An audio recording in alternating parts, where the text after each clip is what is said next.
I'm going to now go straight to the word. Are we together? Can you read that for me? Yes, it's not as scary as it sounds, but if you are here for the masterclass on Saturday, we had a verse in Psalms 139 that speaks about search me, O Lord. Search me, O Lord, and find out if there's any grievous way in me. And I think I highlighted the first few verses there and also the last verse. But as I was prepping, I felt the need to actually go deep into this chapter, Psalms 139. I think many times when we read it with a guilty conscience, and because of that, we almost refrain from the instruction and we miss out on the big picture. Do you know? Sometimes when you are afraid or when you're not sure, you can miss out on the big picture of what this is actually trying to communicate. And there is more. It's not just about what you, because when you hear the verse saying, search me, most people start to think immediately that the Lord is looking for the things that, what have you done kind of thing. It's easy to think that way. But there is more. There is more to this scripture. And that's what I want us to get into as to why the psalmist wrote this psalm and what lessons can we pick from this. Cool. So can we just start? Good. Right. So it begins in Psalms 139 verse 1 to 2. Okay? And you can see there omniscience and the death of secrets. What does it mean to be omniscient? God has, I want to say God has three characteristics. He has more than that. But we know that God is omniscient. He's also what? And he's also what? So I want us to think about that. When we say that God is omniscient, what does that mean? And to what extent do you believe that? Okay? To what extent? There is knowledge that you can have but not be aware of. For example, there are formulas in math and physics that you learned that you know, but currently you are not aware of them. Okay? Whether it's differentiation or integration or you know, but you're not aware of it right now. You need some time to acquaint yourself with that knowledge so that it can begin to make sense. Many times with God, we have this knowledge of, I know, I've heard, I've even listened to a sermon, I even read about it, I have even meditated about it. But then the awareness of that fact is a different experience. Okay?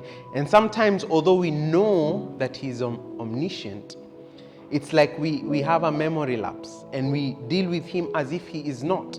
Okay? And I'll tell you why. Because many of us, in our approach towards God, we hesitate even to speak to him a certain way. And we feel like we need to introduce ourselves, introduce our problems, kind of warm him up to what you're about to ask. Okay? But you're only doing that because you assume that, he needs the context as you would when you're going to ask something from a fellow human. But you see, in that moment, you're forgetting his omniscience. You're forgetting that he knows. Paul made a prayer in Corinthians and he says, I desire to know even as I am fully known. The knowledge that God has of you is something called full knowledge. He knows you better than you know yourself. And that's an interesting reality to behold. Because who knows you more than you know yourself? No one on earth. But God does. Okay? And because he does, then that means you must relate with him in a different and in a special way. Because you're not introducing yourself to him. He already knows. So look, David speaking, he says, "Oh Lord, you have searched me." Say, searched me. He says, and this is the Amplified, so it adds a few words, and he says, thoroughly, and have known me. Okay? And he says, you know when I sit down and when I rise up. He says, my entire life, everything I do, he says, you understand my thought from afar. That is almost to say that before you think it, he knows it. Because how do you know your next thought? Do you know your next thought? But he says he understands your thought from? That's a knowledge that is is difficult to understand. How do you know my thought from afar?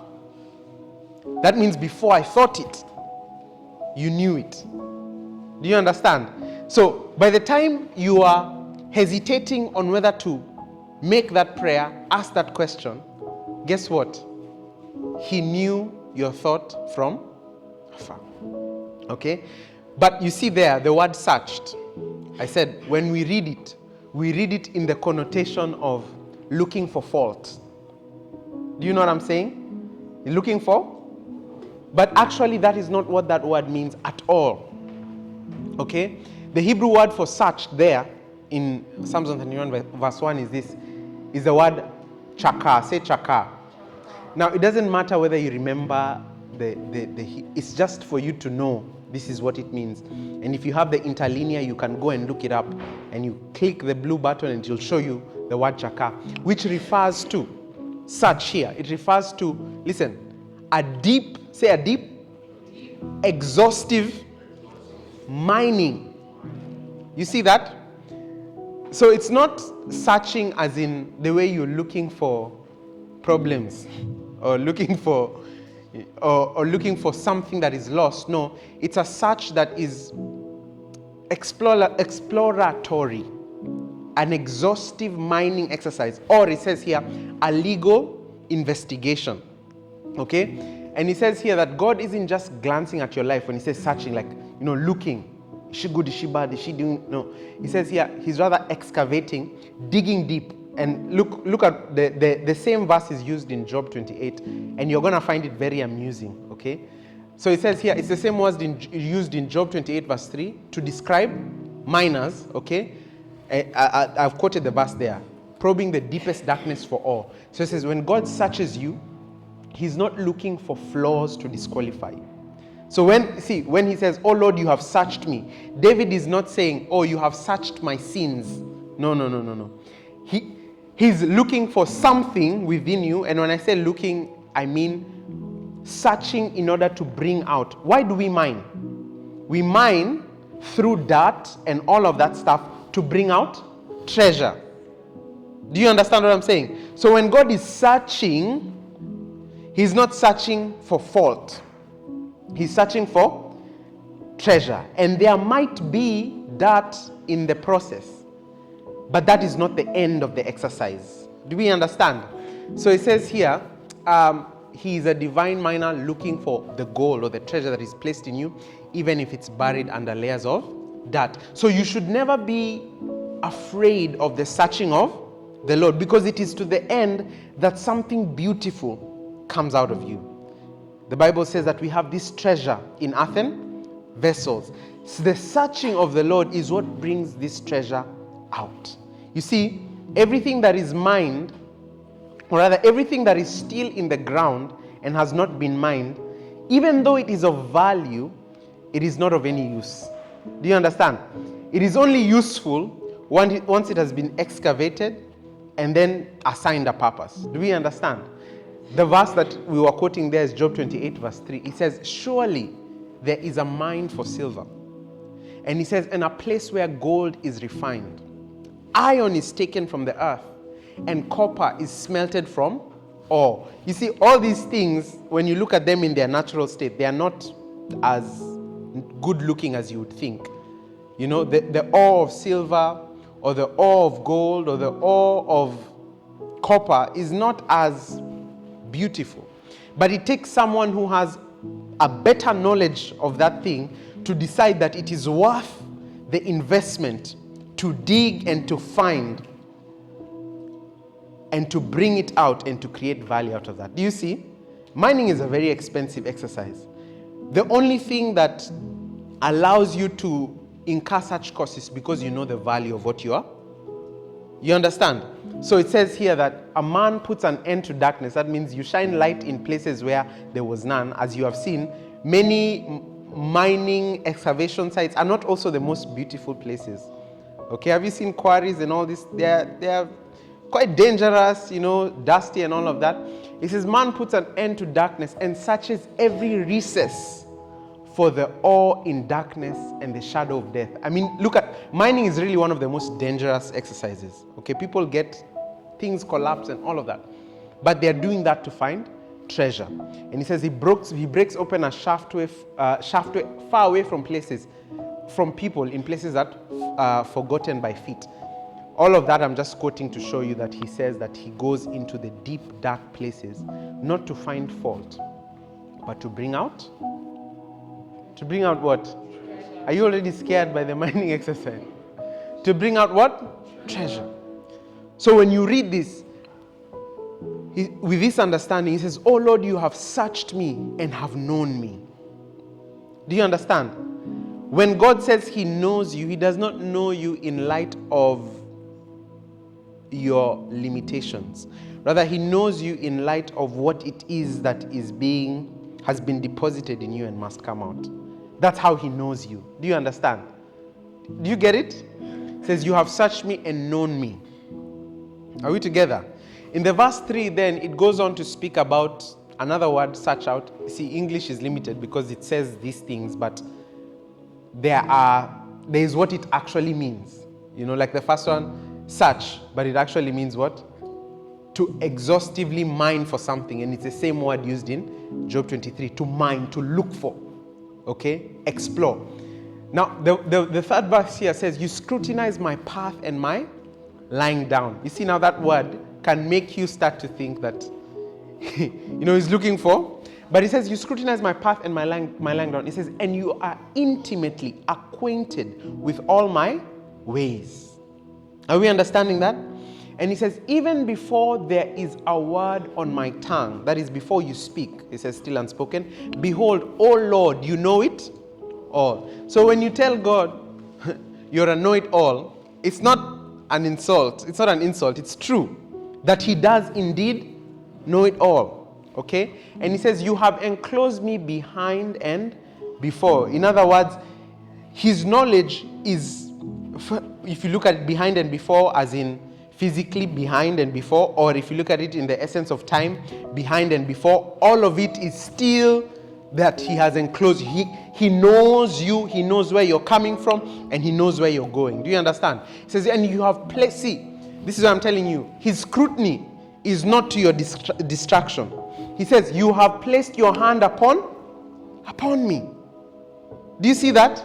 So it doesn't really matter, look, not to excuse sin, but I'm just saying, God's idea to search our hearts is to the end that something good may come out of us. Do you understand? Do you understand what he's doing here? And he says in the verse 6, he says, "Such infinite knowledge of the things that we've discussed," he says, "is too wonderful for me." And that's why I'm saying the awareness of the omniscience of God is a really high thought, because to remember that at all times he knows he knows all things about you is interesting. And it would require you to almost all the time bring yourself to that point that, wait, the God that I'm praying to, the God that I'm relating with, he is not learning me. He's not getting to know me. You might be warming up to him in that you are understanding his nature and his character. But he fully understands you. Do you get it? And you see, that's the humility of God, in that even though he knows us perfectly, he also knows that our knowledge of him is in many ways limited and also progressive. And many times he deals with us at our level. Although he desires that we too should elevate and deal with him at his level. That's why it says in Revelations that behold, someone stands at the doors and knocks. Whoever opens, I shall come and dine with him and he with me. He always gives you that privilege to first relate with you at your level, so that eventually you can elevate to. Are we understanding? So he says, "Such knowledge is too wonderful for me. It is too high. I cannot reach it." That God knows everything. And not just everything about you. Do you understand? Now, should that make you fear? No. It should give you great confidence that the one you are relating with has details about you that you can find nowhere else, has answers to the questions that you have been looking for a long time. Do you understand? Not only does he have the knowledge, but he also has your best interest at heart. So the searching of the Lord, again, is not to push us away. No, but it's to bring out what is within. So the word there, you scrutinize my path and my lying down. The word there is zara, which means to winnow or to sift. How many of us have done winnowing? I don't think many. But how many of us have done maybe sifting? How many have done winnowing? Hey, no, winnowing. Yeah, okay. You know the winnowing thing, right? No, I see all the Gen Zs are like.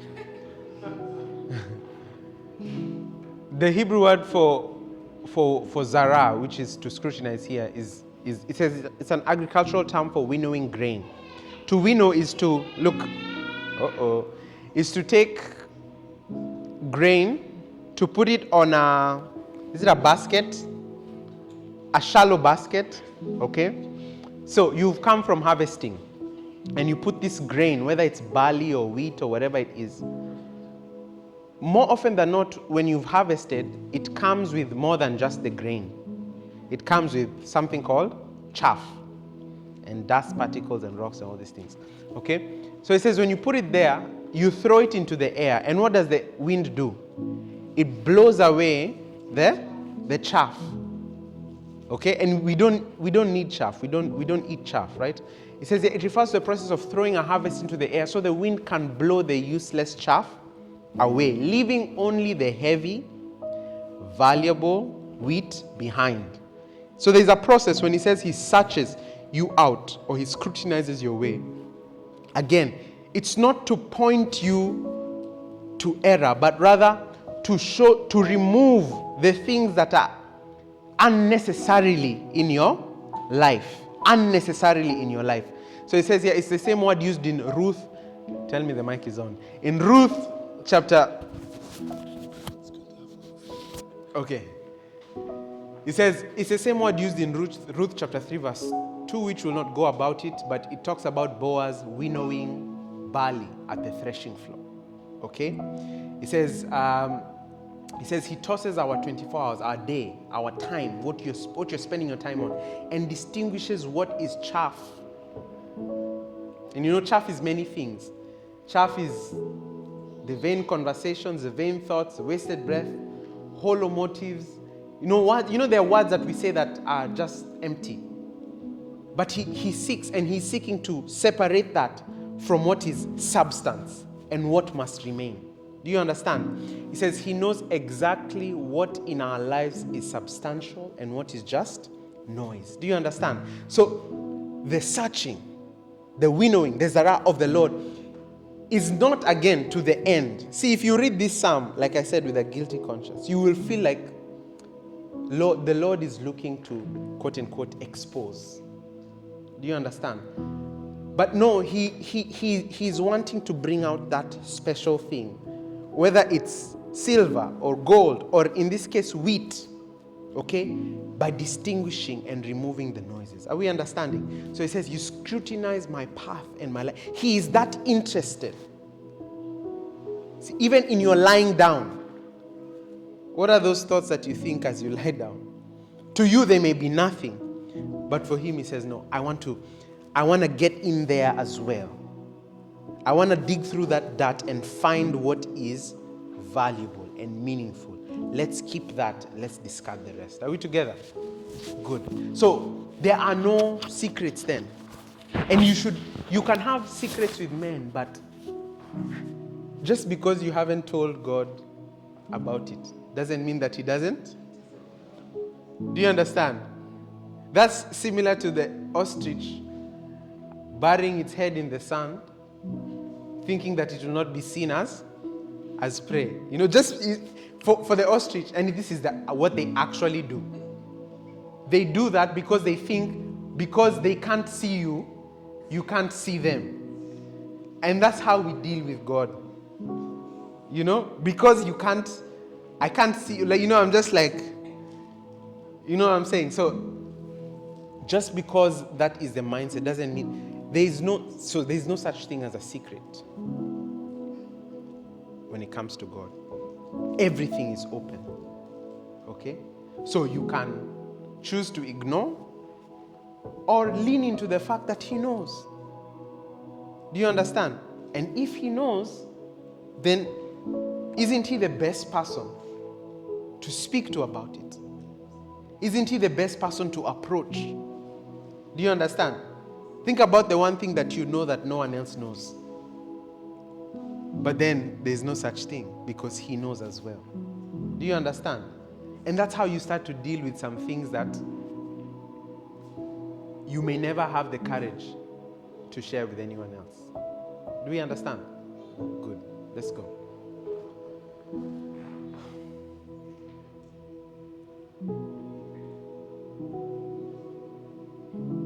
Awkward silence. Okay. If God is all-knowing, we said he's also what else? What does that mean?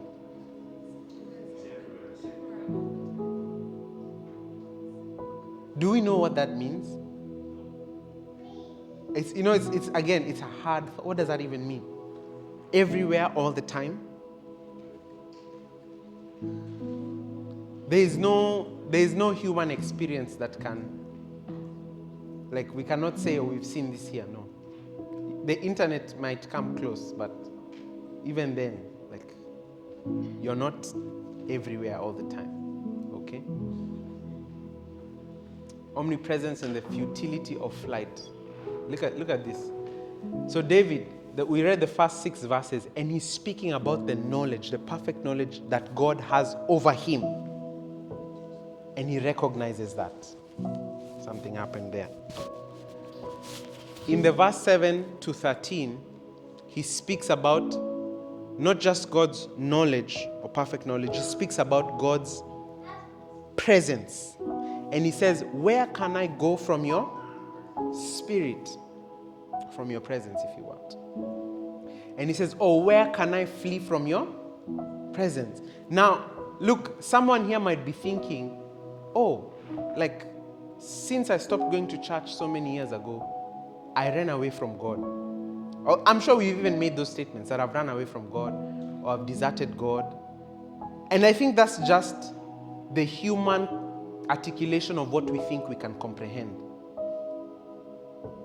But how can you run away from what is your essence? When I say that, it says in Acts, it says, in him we move, live, and have our being. So if you move, live, and have your being in God, whether you acknowledge it or not, you can never run away. How, if I tell you right now, run away from this air you're breathing, you will go home and it will still be the same. Do you understand? So it says here then, now look at the comparisons, because see, we think, I'll get to it. It says, if I ascend to heaven, what does it say? It doesn't say, if I ascend to heaven, I will find you there. No. He's there. Like, he will not go because you have gone. He's already. Do you understand? We'll start with these ones and then we'll go to more normal examples. And it says, if I make my bed in Sheol or hell, the netherworld, the place of the dead. He says, behold, you are. Is there God in hell?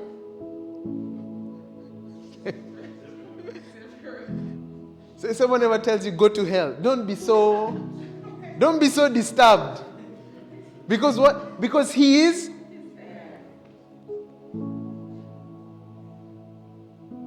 He says, you are there. If I make my bed in Sheol, behold, you are there. And he says, if I take the wings of the dawn, and if I dwell in the remotest part of the sea, look, he says, even there, your hand will lead me. Do you see his intention? is not just to see you lost. He says, even when you have gone to the extreme, when you get to that point, he will find you and he will hold you. You see, he doesn't say, go back and then I will lead you. No, he says, even there, where you are lost. And that's how some of you found God. There, in the most remote part of the sea, where there was no God. But what did you find there? His hand, waiting for you, to lead you, not to tell you, when you go back. Do you understand that? He says, if I dwell in the remotest part of the sea, even there, your hand will lead me. He says, and your right hand will take hold of me.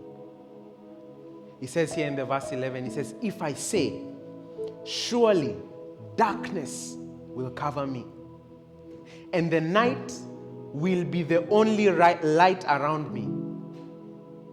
Listen, he says, even the darkness is not dark to you.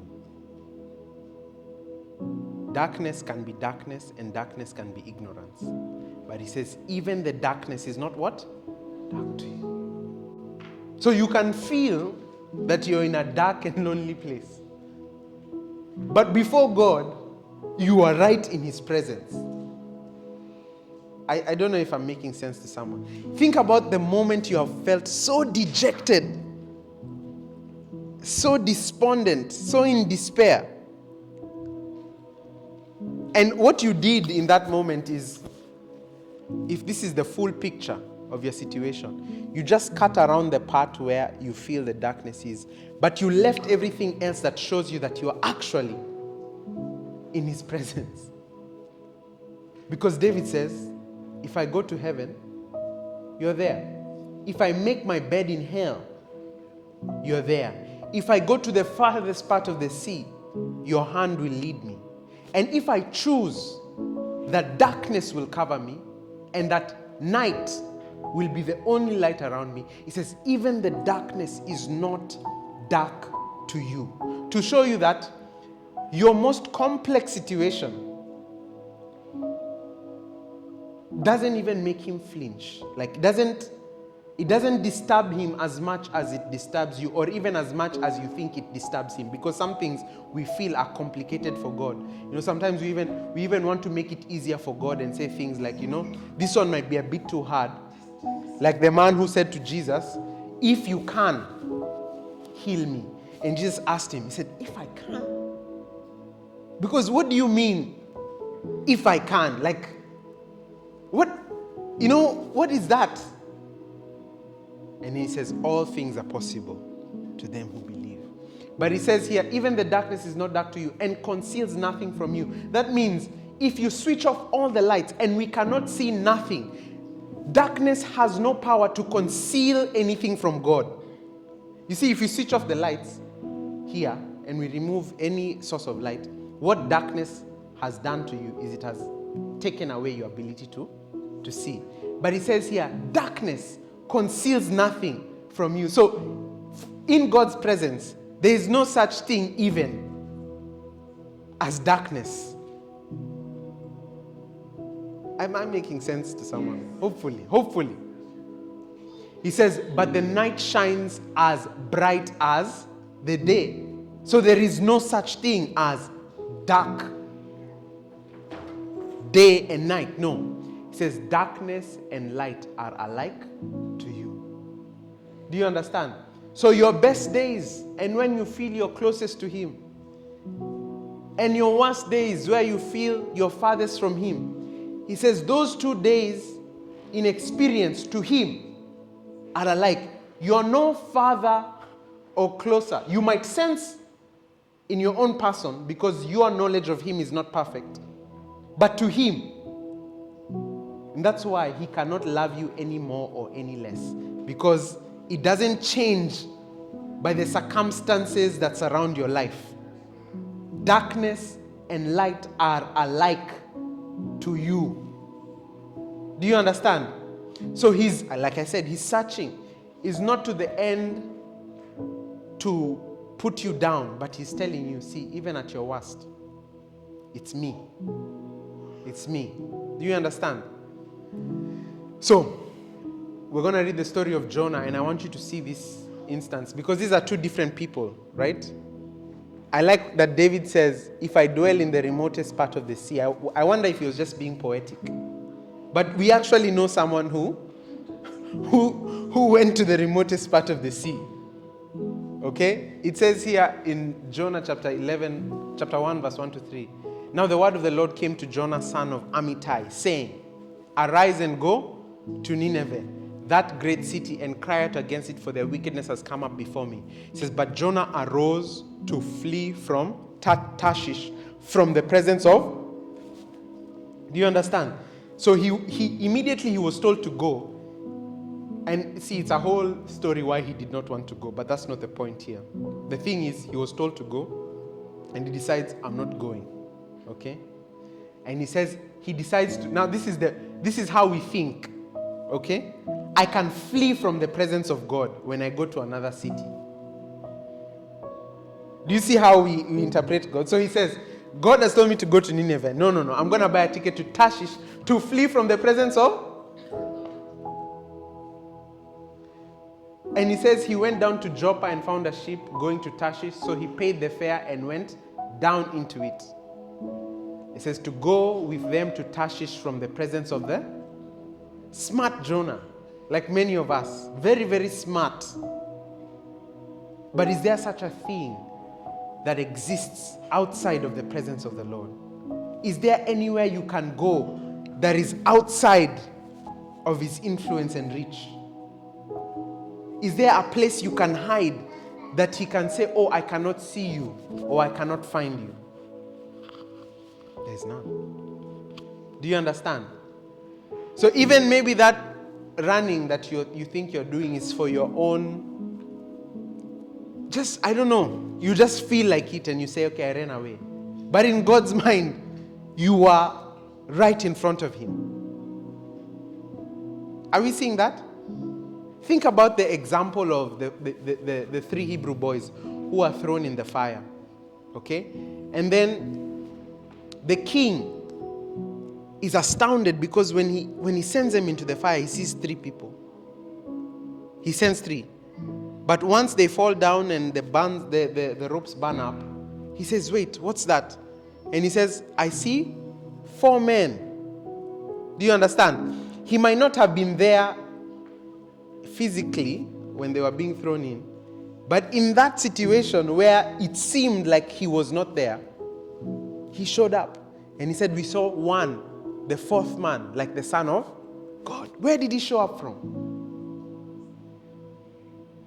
Is it that he came? No. He was there with them, as he is there with you. And that's why he says, I will never leave you nor forsake you. He says, though you go through the waters, I am there with you. You know, sometimes we hear that verse and we think of it as an encouragement. But no, he's actually telling you that I am there. And in the fire, I am there. Do we understand that? Now, we see Jonah running away from the presence of the Lord. Remember, David asked, where can I go from your spirit? And where can I flee from your presence? We see an example of someone trying to answer this question, and he thinks Tarshish is that place. But we know what happens in the story. He gets swallowed by a whale, a fish, or whatever you want to call it. And look at see, that is how chapter 1, verse 1 started. Look at chapter 2, verse 2. It says, then Jonah prayed to the Lord, his God. From where? From the fish's belly. Do you see that? How come he, at that point, did not think that God is too far? Do you know what I'm saying? And he said, I cried out to the Lord because of my affliction, and he answered me. He says, out of the belly of Sheol. Remember he said, if I make my bed in Sheol, in the underworld, behold, you are there. He says, out of the belly of Sheol I cried, and you heard my voice. Do you see that? We're not going to get to the rest of the prayer, but I'm just trying to tell you, he is there. He will be there. Do you understand? It's really a matter of you accepting the fact that he's going to be there. Do you understand? I think I was just discussing with Tunji there. He said something about it. That's his own testimony about evangelism. But he was just saying that he went to someone and he felt the nudge to speak to that person. And felt the nudge but didn't have the courage. But because he felt the nudge, somehow that person started the conversation with him. And I said to him, it's interesting because you think the Lord sent you, like, you go. But it's not like that. He's already where he has sent you. Not only that, he's with you on the journey, and he's with you at the beginning. Do you understand? He covers the whole process. He's not just there like, okay, go, and then he waits. No. He's with you as you go, but he's also exactly where he sent you. Do you see that? I pray that gives you confidence. That his presence, when we're saying his presence is there, it's not something that should strike fear in your heart because you feel like he's just there watching it. No, he's there to help you accomplish what it is he has sent you to do. Are we understanding? So there is no reason to run away. And there is no reason. Well, there might be reason. But even if you find reason, there is no point. Do you understand? Because where are you going to run to? If Jonah met his presence in the belly of a fish, where will you? Is it because now you went to the club that he will not? I'm not saying that. I'm just telling you. Like, where is it? What do you think where do you think he will not find you? Do you understand? So leave them to think who can run away. But for you, know that the presence of God is everywhere. Do you understand that? Are we together? Good. And so then, reading from verse 13, that in all of these things that we are saying, why are we saying that he knows everything? Why are we saying that he's everywhere? It's to the end that you should, as you hear about these things, that you should be able to see that he is all these things and everywhere for you, so that you can become that person that he intends. You see, how do I put it? God has made himself available for you at all points of your life, such that you will always be in a position to fulfill the will and the purposes of God for your life. Look, he says in the verse 13, after realizing he is omniscient and he's omnipresent, he says the following. He says, "For you formed me in my inmost parts." And he says, "You knit me together in my mother's womb." He says, "I will give thanks and praise to you, for I am fearfully and wonderfully made." He says, "I'm fearfully and wonderfully made." He says, "Wonderful are your works, and my soul knows very well." You know that song? My soul knows very well. Now, the interesting thing here about formed, when I tell you the word formed, you think, what do you think? Shaped, or and that's true to a degree. But the word here, formed, is the following. It means to possess, okay, like to own, okay? It says, while many translations use formed, the word literally means to create by purchasing. Basically, that's why you can say things like, my life was bought by the precious blood of. How is that possible? That there was something that was paid for your life, the ransom of Christ Jesus for your life. And he says here that that word, kana, is the same word used in Genesis 14:19 to describe the following. You know how God said, they introduce God. It says, "Blessed be the God of Abraham, possessor of the heavens and the earth." So it says here, you formed my inmost parts. But rather they're saying, you owned like my inmost parts. You owned me from the beginning.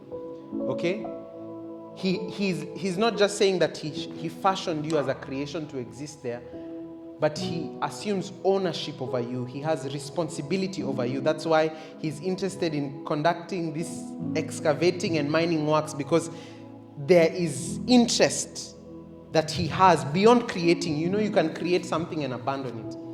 I remember one time I asked someone when 3D printing was cool, can you 3D print for me a phone case holder? Now, he did, and he gave it to me, but he has no ownership of whatever he gave. He has no interest.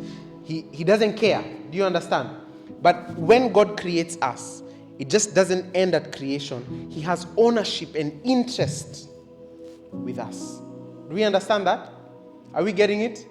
So he says this is a legal term of ownership, because God is not just in your life as a bystander. No, rather he owns the title deed of your soul, your innermost parts. You are, for those artists here and writers and all of this, when you write something or when you have any kind of artistic piece, it doesn't matter where or how far it extends beyond your physical person. You still have what they call the intellectual property rights over it. It's still yours. Whether it's enjoyed in South Korea or Nigeria or wherever, it's still yours. And I feel like that's why it's so crazy, the contracts that some of these celebrities get in. Because when they sell their rights, they sell their rights like something like in perpetuity in this universe or the next. You know, like they make sure that there is no way on earth that you will ever get rights to that thing. Maybe that might make some sense to a few, but it's crazy that intellectual property and what someone has created and belongs to them is such a sensitive matter. Okay, it's not just, at least not today, right? Are we together? So he says when he formed you, it's not just the making of your body, but it's the purchasing and the ownership of who you are. That he's telling you that you belong to me. I'm not just telling you that I am your creator. No, there's a part of me that wants to be interested and invested in your progress and in your life. Do you understand? Are we getting it? Can I get an amen? Amen. Good. It says here in the verse 15, it says, my frame was not hidden from you. And when I was being formed in secret, it says, and intricately and skillfully formed, as if embroidered with many colors. See, I didn't understand why the Amplified added that word, as if embroidered with many colors, but you'll see why. It says, in the depths of the earth. It says, your eyes have seen my unformed substance. It says, and in your book were written, now this is fascinating, all the days that were appointed for me.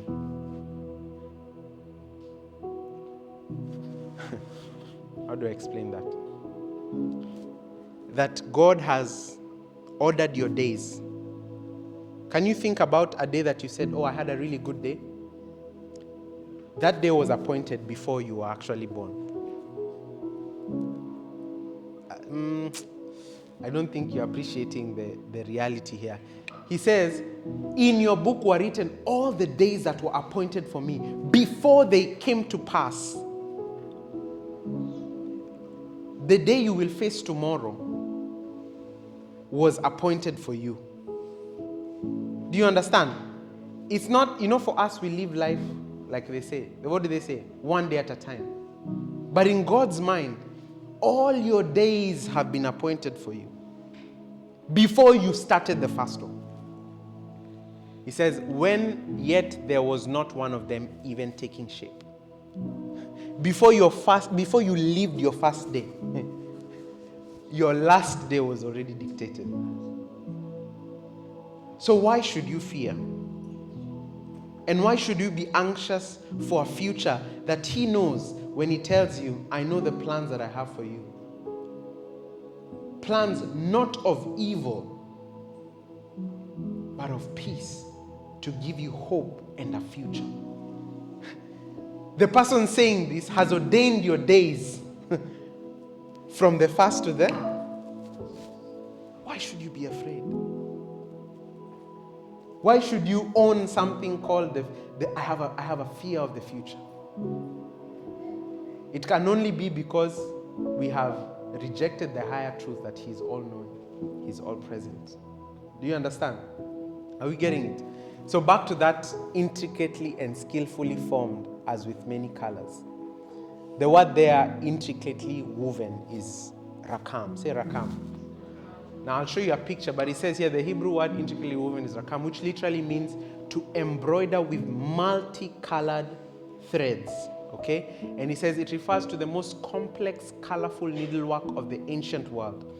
Now, when I first read this in Exodus, I was not so impressed. But when you look at pictures of what it is they are describing with this word, you start to see that, wow, this is not just anything, but it is something that someone has taken time to, I don't know how to sew, but to do that thing, to weave. And he says here, it's the same word used in Exodus chapter 26 or 36 to describe the screen of the entrance of the tabernacle. And it says here, can you go to the next slide? I show you what that screen looks like. Do you see that? I wish you could switch off the lights. It's more beautiful than it looks. And this is just a rendering, okay? But they had this screen that was at the entrance of the temple, and it was made with dyes of purple and blue. And it was so intricately done. It was so striking when you look at it that, I don't know, it's like the most beautiful piece of carpet you can see. Let me call it that, okay? But it's been hand-stitched very carefully and under very strict instructions. Do you understand? When you look at something like this, you cannot say that it is a coincidence or it is a fluke or it is a mistake. It's very deliberate. Do you understand that? Very, very deliberate. So when we go back to the verse, it says that my frame was not hidden from you when I was being formed in the secret. It says you and intricately and skillfully formed, to tell you that everything about you, your life, your personality, your weirdness, okay, some of the things that you even don't like about yourself. God is saying that some of those things, or rather a lot of those things, are not mistakes, as it were. They may be misinterpreted or they may be misused, but they are not mistakes. Do you understand? The careful, that's why we're not the same. Even if you meet twins, you'll find a difference. It's because of the intricate embroidery. Like God has taken time to form you as a person, to be who you are. Are we understanding that? He says here, so then you're a masterpiece. Your personality, your DNA, your uniqueness is the embroidery of God designed to hang in His presence. And He likes you the way you are. Can you believe that? He likes you the way you are. You know, sometimes you struggle with thoughts of, do they like me? Do they not like me? But a higher thought is, He likes you the way you are. With your quirkiness and your strangeness, He likes you the way you are. Do you understand? And if you allow Him and if you lean into that thought, you'll find that He'll bring beauty even from that which looks broken. Are we understanding? Good. Let's complete. The verses 17 and 18, he says, how precious also are your thoughts to me. You see, his mind has changed.